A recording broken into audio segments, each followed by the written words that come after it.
I love the work of Jeanne Robert Foster, who grew up in the Adirondacks just about the turn of the century. And although she writes about mountain farmers, they definitely connect me to the people that I grew up with. This is one of her stories called Second Wind.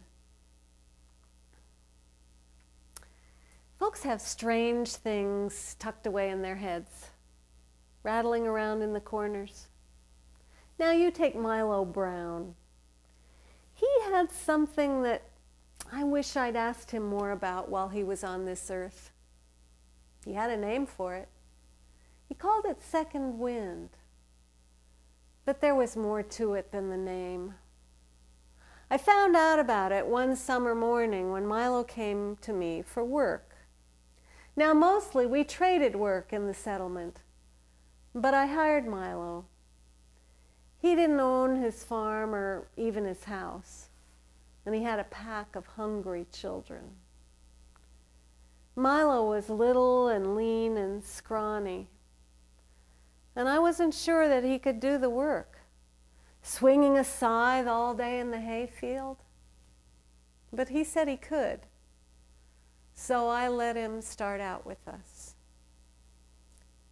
We were mowing in the north meadow, uphill, where the timothy grew tough and stiff in the stalks.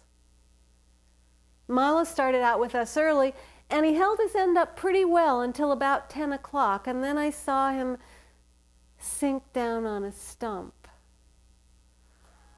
Oh, I said, Milo can't do it. I walked over and I said, Milo, too tough for you? Milo did some sweat mopping, and then I called a halt to everybody and had some switchel passed around that my wife had sent out to the hayfield.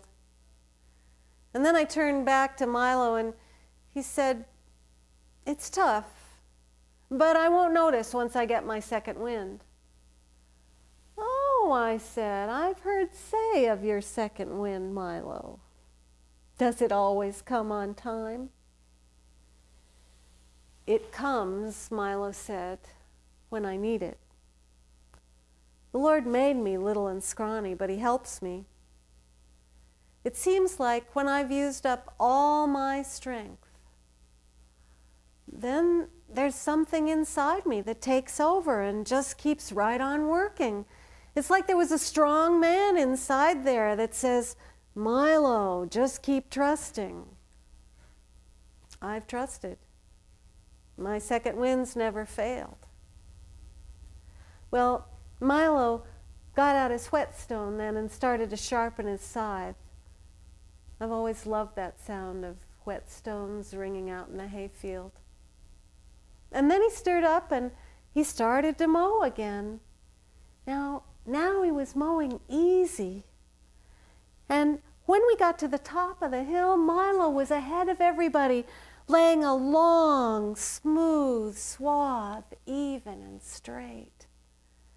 And when we went down for supper that night, he wasn't near as tired as all the rest of us. I've always wished that I asked Milo to tell me more about that second wind of his while he was here with us. I could have used it myself many a time.